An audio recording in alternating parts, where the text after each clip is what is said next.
Please welcome Ishtiaq Nasir.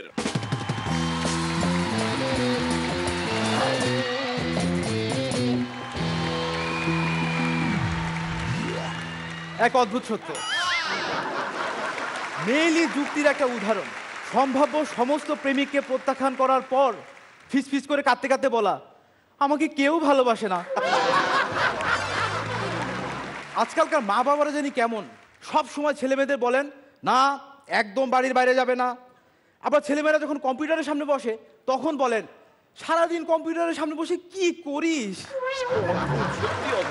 অদ্ভুত সত্য। একজন পুরুষ গাইনোকোলজিস্টের অবস্থা হচ্ছে একটা গাড়ির মেকানিকের মতো, যা নিজেরই কোনো গাড়ি নেই।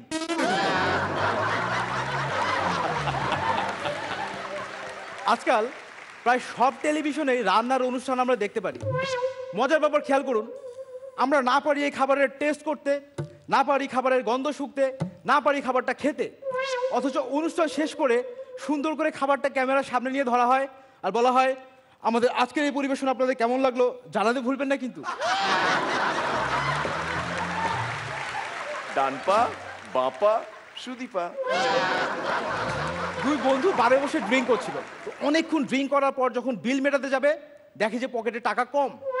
তো এক বন্ধু বলল ঠিক আছে, আমার বাড়ি এখান থেকে খুব কাছেই, বাড়ি থেকে টাকা নিয়ে এসে আমরা শোধ করে দিতে পারবো। তারা বাড়ি গেল। ওই বন্ধু তার বউকে ডেকে বললো হ্যাঁ গো কিছু টাকা লাগবে, দাও, রেস্টুরেন্টে বিল মেটাতে হবে। দেখো তুমি আমার পার্স আছে ওখান থেকে যা যা টাকা লাগে তুমি নিয়ে নাও। বউয়ের পার্স খুলে দেখে অনেক টাকা, সবগুলো টাকা একবারে নিয়ে এসে বন্ধুকে দেখাচ্ছে, দেখ কত টাকা, এই টাকা দিয়ে আমরা তো ওই বারের বিল মেটাতে পারবোই, এক্সট্রা কিছু ড্রিঙ্কও করতে পারবো। এক মিনিট, তুই কি একবারও খেয়াল করি না টাকা আনতে যাওয়ার সময় যে তোর বউ আর একটা ছেলের সাথে খুব ঘনিষ্ঠ সময় কাটাচ্ছিল? হ্যাঁ দেখলাম। তো ওই ছেলেকে তুই কিছুই বললি না? আমি কেন বলতে যাব? ওর যদি ড্রিঙ্ক করার ইচ্ছে হয় নিজের পয়সা দিয়ে করে খাবে।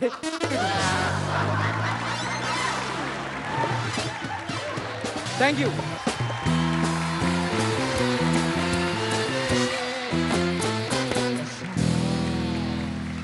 রনিদা।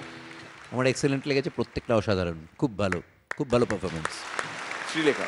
পারফরমেন্স ভালো লেগেছে, বিশেষ করে প্রথম যোগটা, যেখানে ওই ভালোবাসার কি একটু বললে যে মেয়েরা সবসময় কমপ্লেন করে, হ্যাঁ আমায় কেউ ভালোবাসে না, বিকজ ওই উইমেন আর ফ্রম মাস কি Venus and men are from Mars. সুতরাং ভালোবাসার সংজ্ঞাটা পুরুষের ক্ষেত্রে একরকম এবং মহিলার ক্ষেত্রে একরকম, সুতরাং সবসময় মেলে না। পরাদা। ভালো। আগে যেমন এনজয়মেন্টটা কম ছিল তোমার নিজের, সেটা লক্ষ্য করা গেল। আর প্রত্যেকটা জোকসে একটু করে ভ্যারিয়েশন আনতে হবে। এক একটা জোকে তুমি একটা ভঙ্গিমায় বললে পরেরটা একটু অন্য ভঙ্গিমায় বলতে হবে, according to philosophy of the joke. এইটা একটু দেখো, আদারওয়াইজ ভেরি গুড। নীলের কেমন লাগলো? অ্যাকচুয়ালি ওকে লাগছে রোনাল্ডোর মতো খানিকটা, ও রোনাল্ডোর মতোই খেলেছে, এক্সেলেন্ট। ও শাকাল তবলা বাজাতাম না। Lovely performance, enjoy. যাও এগিয়ে যাও।